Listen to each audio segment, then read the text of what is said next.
Meus irmãos, a paz do Senhor. Por favor, tome logo o seu lugar, se assente. Eu quero fazer algumas considerações.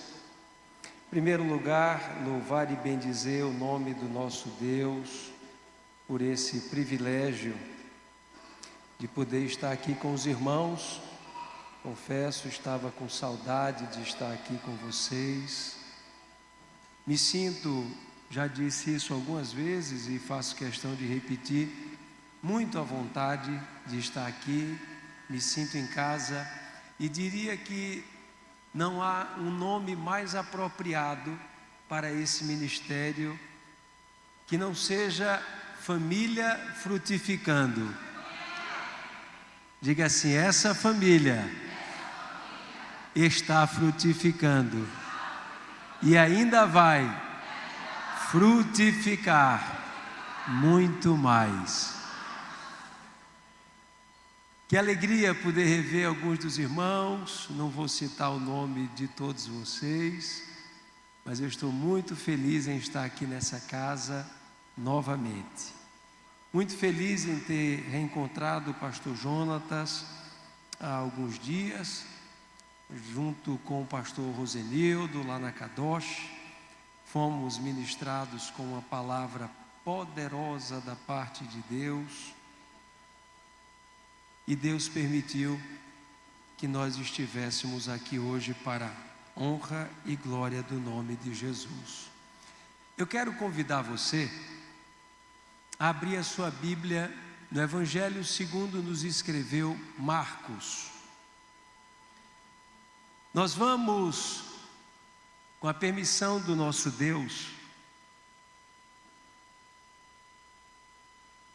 analisar, dissecar a respeito da segunda tempestade que os discípulos enfrentaram, que eles passaram. Marcos capítulo de número 6, versículos a partir do 45 até os 52. Marcos 6, 45 aos 52.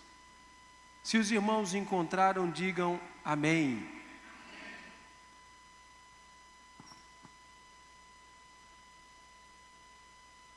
Logo em seguida, Jesus insistiu com os discípulos para que entrassem no barco e fossem adiante dele para Betsaida. Enquanto ele despedia a multidão, tendo-a despedido, subiu ao monte para orar. Jesus tinha acabado de realizar a multiplicação dos pães. E havia uma multidão de 5.000 homens, fora mulheres e crianças. Então ele vai dar uma ordem aos discípulos. Jesus vai dar eu não ouvi, uma ordem aos discípulos. Ele despede aquela multidão e fica agora com os discípulos. E vai dizer aos discípulos, 47, ao anoitecer, o barco estava no meio do mar. E Jesus se achava sozinho em terra. Ele viu os discípulos remando com dificuldade, porque o vento soprava contra eles. Alta madrugada, Jesus dirigiu-se a eles, andando sobre o mar. Diga, andando sobre o mar. E estava já a ponto de passar por eles. Quando o viram andando sobre o mar, pensaram que fosse um fantasma. Então gritaram, pois todos o tinham visto e ficaram aterrorizados. Mas Jesus imediatamente lhes disse, coragem, sou eu, não tenham medo. Então subiu no barco para junto deles, e o vento se acalmou, e eles ficaram atônitos, pois não tinham entendido o milagre dos pães. O coração deles estava endurecido. Diga glória a Deus. Por favor, diga aí para quem está do seu lado: superando. Não, foi muito fraquinho, diga mais forte: superando adversidades. Diga para quem está do outro lado: superando adversidades.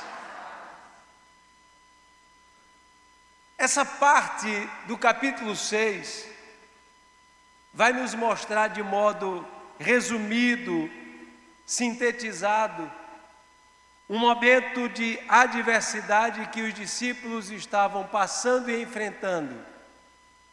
Diferentemente da primeira tempestade, em que Jesus estava no barco, dentro do barco, na frente do barco, dormindo, agora Jesus não está com eles.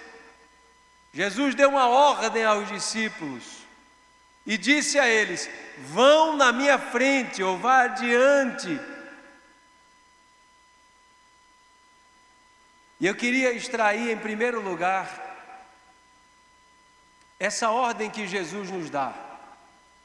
Assim como deu àqueles discípulos,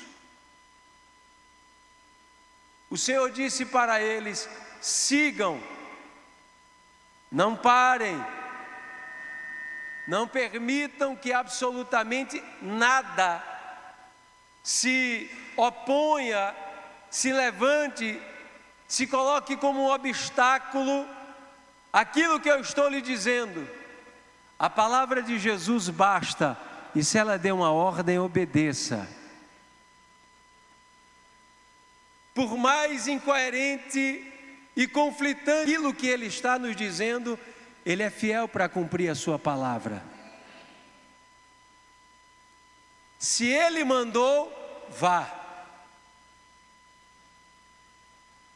Eu não estou me referindo especificamente a Pedro, João, Tiago, Mateus, Judas, Tadeu e outros, mas eu estou me referindo àquilo que Deus tem ministrado ao seu coração e que talvez você tenha construído barreiras, impedimentos, em razão de sentimentos, de circunstâncias, ou quiçá de resultados outros passados, que tenha em dado momento paralisado você.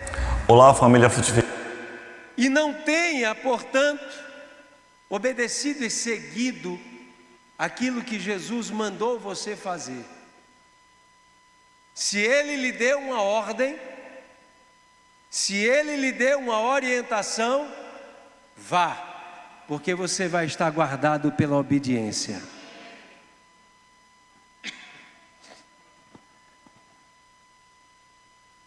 Não é fácil obedecer quando não se sabe a respeito do dia de amanhã.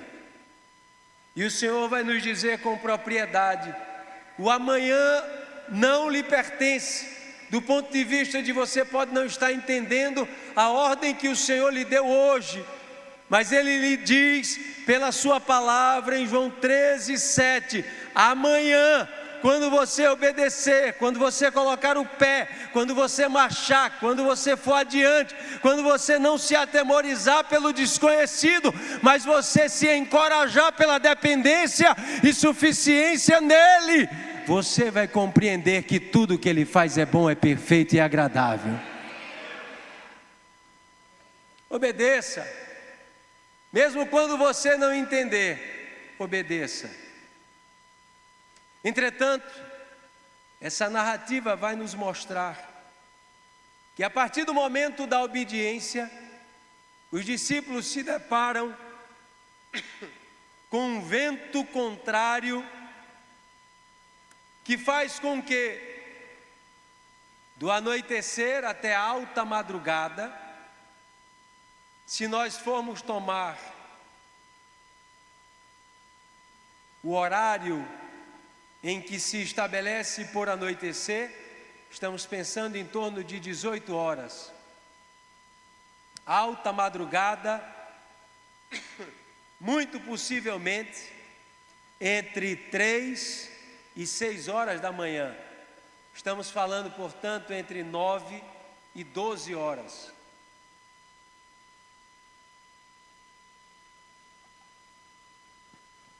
Nove e 12 horas, num esforço contínuo, repetitivo, que promove exaustão, fadiga, cansaço e, em alguns casos, até a possibilidade de que haja um trauma e que esse trauma promova, portanto, a possibilidade da incapacidade da realização daquilo que se estava propondo realizar.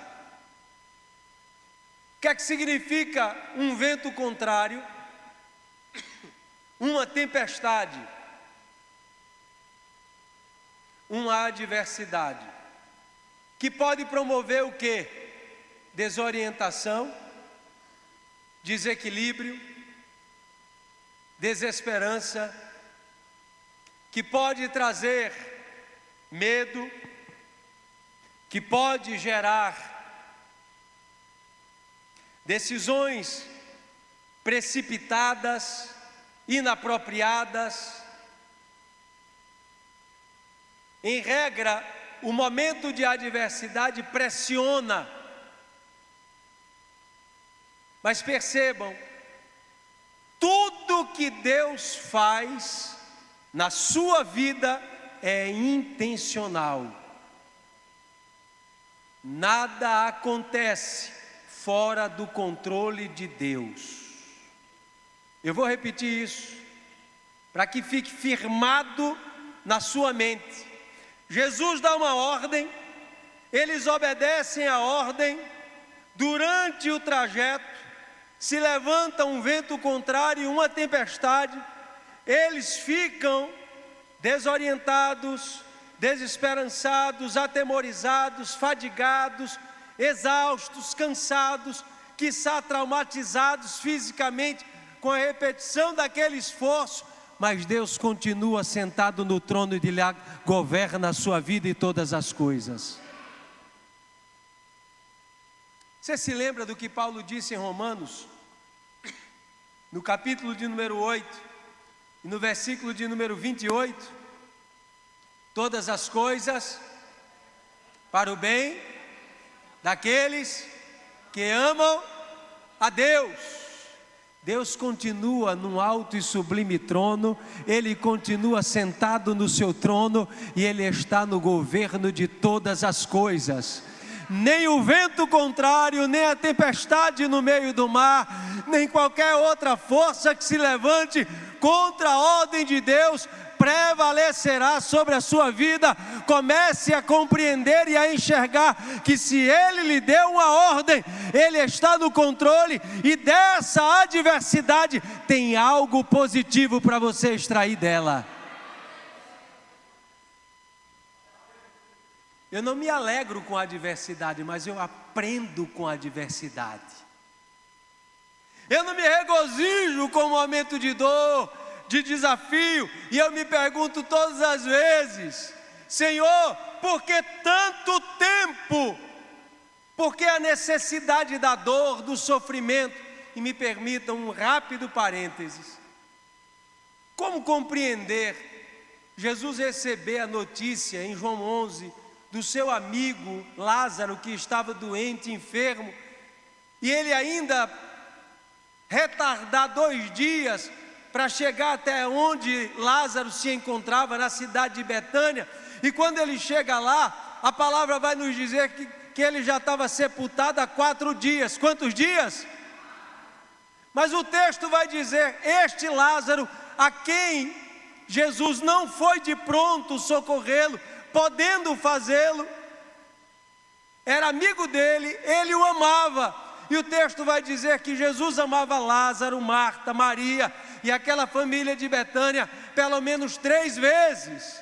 E vai dizer em um determinado versículo que ele ficou contente de não estar lá na cidade de Betânia, porque era necessário que os discípulos compreendessem que Jesus faria algo maior. Quem está me entendendo, diga amém. Essa adversidade vai levar você para um outro nível. Repita comigo. Repita comigo. Com Jesus, eu venci a primeira tempestade. Com Jesus, eu vencerei a segunda tempestade. Com Jesus, eu vencerei todas que vierem. Bendito seja o nome de Jesus. Você pode aplaudir o nome do Senhor? Aplauda bem forte para Ele, por favor.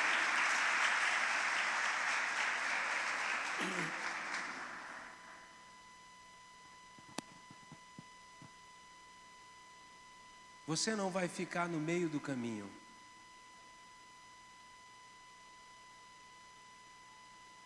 Entre 9 e 12 horas remando é um bom tempo. Tem pessoas que estão há algum tempo aguardando o cumprimento da promessa e a hora de chegar.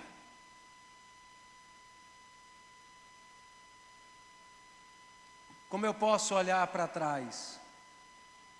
Eu posso olhar para trás e dizer: nada disso valeu a pena. Foi um tempo perdido. Eu posso olhar para trás e dizer: nada do meu passado se aproveita. Mas eu posso olhar para trás e dizer: do meu passado tem algo que me ressignifica para que eu esteja aqui hoje e possa ser grato ao Senhor. Remova, portanto, toda a culpa, todo sentimento de acusação em relação a esse tempo. Percebam que os discípulos utilizaram o mesmo método da primeira tempestade.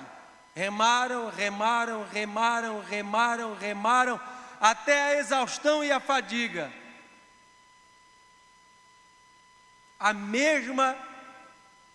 Utilizaram a mesma experiência que não deu resultado na primeira tempestade. Tentaram de novo na segunda tempestade. Com uma diferença: agora Jesus não está no barco. Jesus está no monte orando. Acredita-se que Jesus estava a aproximadamente 6 quilômetros dos discípulos. É uma distância significativa. Entretanto, os olhos do Senhor não perdiam de vista os seus filhos, os discípulos, os seus servos, os seus amigos. Ele continuava a estar com os olhos em cada um deles. Jesus interrompe a oração, desce, vai até a beira da praia e de lá percebe, discerne: eles não vão suportar, eles não vão aguentar.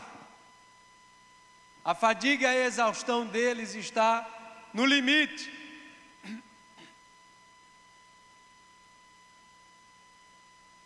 Tem horas que nós dizemos isso ao Senhor: Senhor, não vamos aguentar, não vamos suportar mais, não dá. Eu quero dizer a você que não cai uma lágrima dos olhos de um crente que o Senhor não tenha uma taça e um odre para recolhê-lo.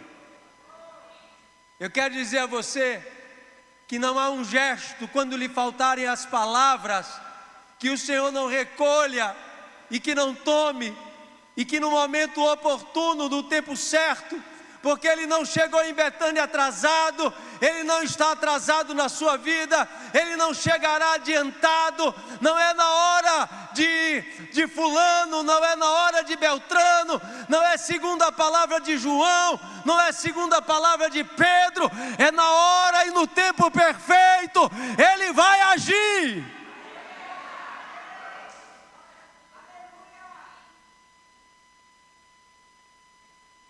Ele vai agir. Ele vai agir. Diga para você mesmo: Ele vai agir.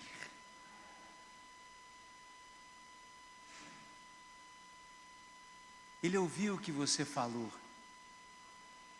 Ele vê, mais do que vê, o terapeuta, o psicólogo, o psiquiatra, o analista. Ele vê lá dentro. Ele sabe exatamente o que você está passando. Ele sabe exatamente o tamanho do desafio. Ele sabe exatamente o que você está enfrentando. Mas Ele manda dizer a você: eu vou agir na hora certa.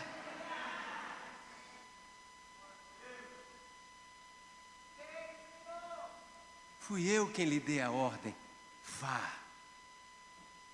Vá. Vá. A minha oração e o meu desejo, nessa tarde e noite, na viração desse dia, é sinceramente que você possa desconstruir absolutamente tudo quanto limita você, tudo quanto possa ter promovido em você sentimentos que tragam e construam cadeias existenciais, correntes e grades que impeçam você de alcançar e de ir até onde o Senhor estabeleceu e determinou para você chegar. Essa é a minha oração nessa tarde. Esse é o meu desejo nessa tarde. É de que você compreenda perfeitamente que esse Jesus, a quem nós amamos e servimos, Ele quer levar você para um outro nível, para um outro patamar.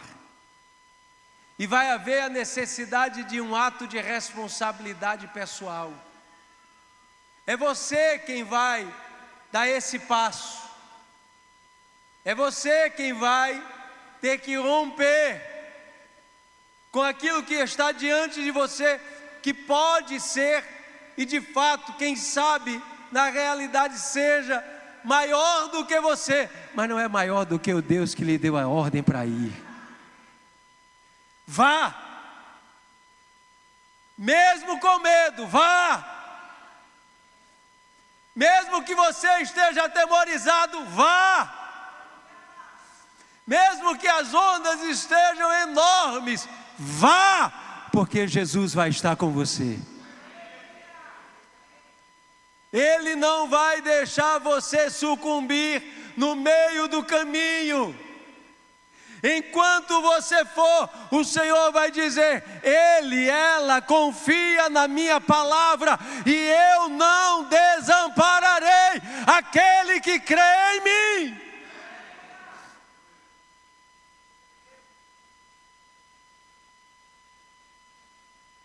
Jesus não vai desamparar, Jesus não vai abandonar, Jesus não vai decepcionar você. A ordem que Ele deu, Ele cumprirá na sua vida.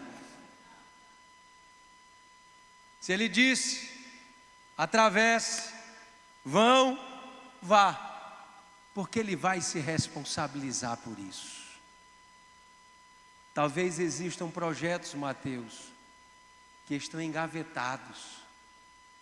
Talvez existam sonhos que esfriaram por conta das 9, 12 horas em que se passou e não se viu o cumprimento daquilo que Jesus falou. Talvez existam sonhos que se perderam no tempo. Talvez existam desejos que alguém tenha dito: mas você é um louco, é uma louca, como é que você está ansiando por isso? O Senhor me traz aqui nessa tarde, nesse culto, para dizer a você: eu tenho poder para fazer com que isso tudo aconteça. Tudo isso aconteça.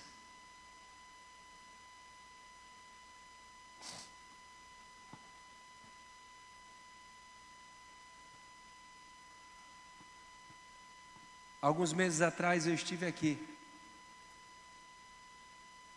enfrentando uma guerra enorme.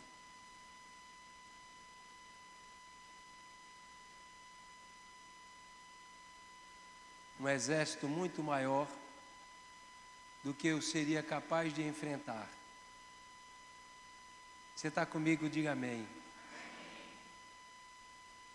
Eu peço licença para compartilhar com os irmãos. E todas as manhãs em que eu me levantava, o corpo dizia: permaneça prostrado. E o Espírito dizia: se levante. Porque a cada passo que você der, eu vou abrindo um caminho novo. Cada passo que você der, eu vou fazer de uma terra árida e seca um lugar de manancial e de colheita abundante. Cada passo que você der, eu vou fazer com que fontes que estavam entulhadas sejam limpas, desentulhadas, e vai brotar novamente um ribeiro, até que essas fontes passem a jorrar e transbordem para a glória do nome de Jesus. A cada passo que você der, eu estou falando de mim, mas eu estou testificando sobre a sua vida, que a cada passo que você der, o Senhor fará isso sobre a sua vida. Ao fim e ao cabo, 6 meses se passaram. Quem estava em volta de mim, ainda que me apoiasse, me ajudasse, eu sentia: não vai dar. Como isso vai acontecer? Passados os 6 meses, que eram o prazo que eu tinha, Jesus me deu a vitória completa. Bendito seja o nome de Jesus. Você pode erguer as 2 mãos bem alto? Você pode aplaudir bem forte o nome do Senhor?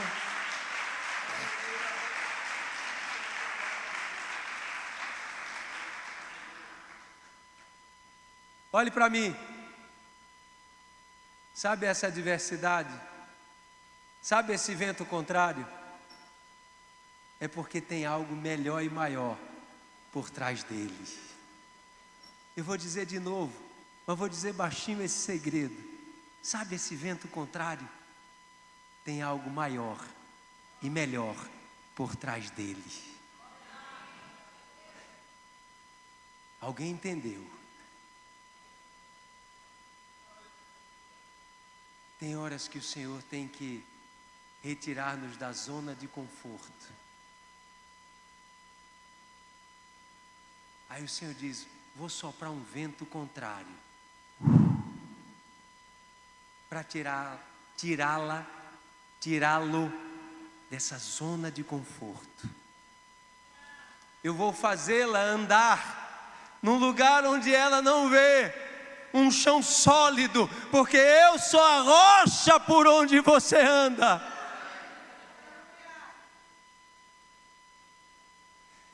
Você não precisa ver o chão, você precisa se lembrar do Salmo 121. Eleva os meus olhos para os montes, e de onde me virá o socorro? O meu socorro virá do Senhor, que fez os céus e fez a rocha, para que eu pise nela.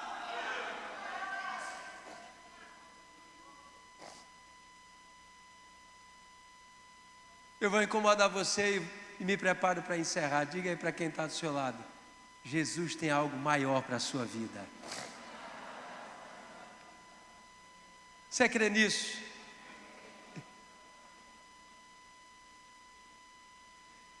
Eu não entendi nada e dizia: Senhor, Tu poderias ter me poupado disso. E talvez alguém esteja dizendo: é verdade, pastor, Jesus poderia ter me poupado disso. Mas se Ele tivesse lhe poupado, você não estaria preparado, nem preparada, para que Ele colocasse você num outro degrau. E vai vir um outro degrau. E você vai dizer o outro degrau quando ele vier, quando essa outra adversidade surgir. O Deus que me deu a vitória no primeiro, dará no segundo e dará em todos os outros.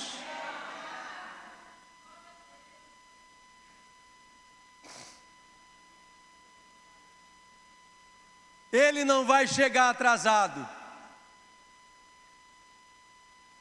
Teve momentos que foi aos 45 com mais o acréscimo, mas Ele chegou. Ele chegou. E eu estou aqui para dizer a você, numa mensagem tão simples, tão clara, Ele vai chegar sempre na hora certa. Sempre. Ele vai chegar. Ele vai chegar.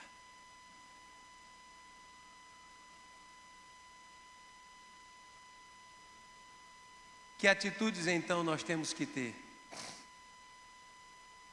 O Senhor disse aos discípulos: tenham coragem, sou eu, não tenham medo. Tenham coragem, sou eu, não tenham medo.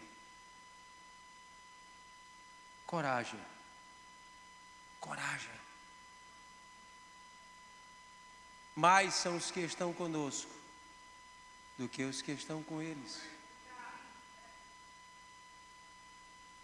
Mais são os que estão conosco do que os que estão com eles. Jesus está com você, a vitória é certa. Pastor Jonatas disse aqui durante a ceia, muitos desistem. Nós entramos numa batalha e eu preciso condicionar a minha mente, em que já sabemos quem vai vencer. O Senhor fez você e a mim mais do que vencedor em Cristo Jesus. Se os irmãos do louvor puderem vir para cá, eu quero encerrar com um louvor, porque eu creio num Deus do impossível. Eu creio num Deus que, mesmo que a árvore tenha sido cortada, ao cheiro das águas, Ele faz ressuscitar, Ele renova. Eu creio num Deus que flui de dentro de nós rios de águas vivas. Eu creio num Deus que abre caminho no deserto e faz rios nos ermos. Eu creio num Deus que tem novidades para a sua vida. Eu creio num Deus de coisas grandes e firmes que ainda não sabes. Eu creio num Deus que trabalha para aqueles que nele esperam e confiam. Eu creio num Deus que é o Deus que traz maravilhas sobre nossas vidas. Eu creio num Deus que traz contentamento e riso. Eu creio num Deus que não nos desampara, porque o choro pode durar uma noite, pode ir até a madrugada, pode levar 9 horas ou 12, mas pela manhã a vitória é certa. Eu creio num Deus que, quando Ele dá a sua palavra, Ele cumpre a sua palavra. Eu creio num Deus que não mudou. Ele ainda é o Deus de Abraão, o Deus de Isaac, o Deus de Jacó, o seu Deus. Ele não muda. Ele é o mesmo Deus. Ele é o mesmo Deus. O que é que você está fazendo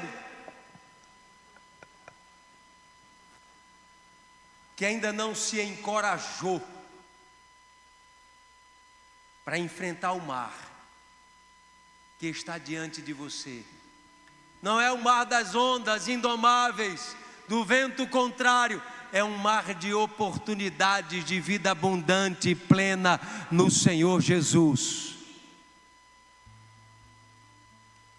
Levante-se. Por favor, há um louvor Eu acho que é de Aline Barros. Deus do impossível. O meu Deus é o Deus.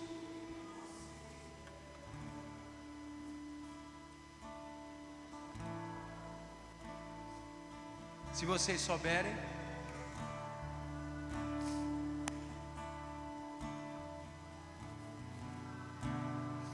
não sei se vocês sabem. Se vocês não souberem, a gente faz outro.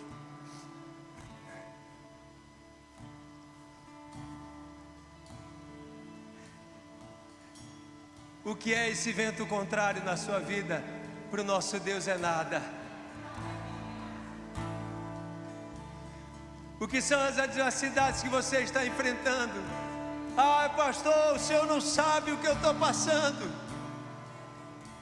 Eu não sei, mas Deus sabe e manda dizer a você: Ele tem todo o poder sobre todas essas circunstâncias.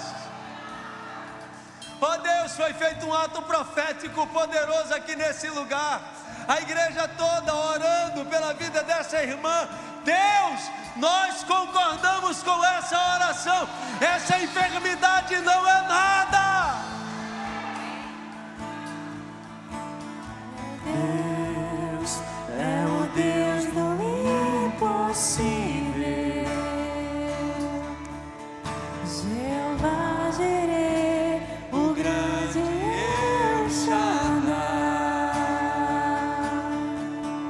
que abriu o mar vermelho e ao seu povo fez passar, que da rocha água limpa fez brotar.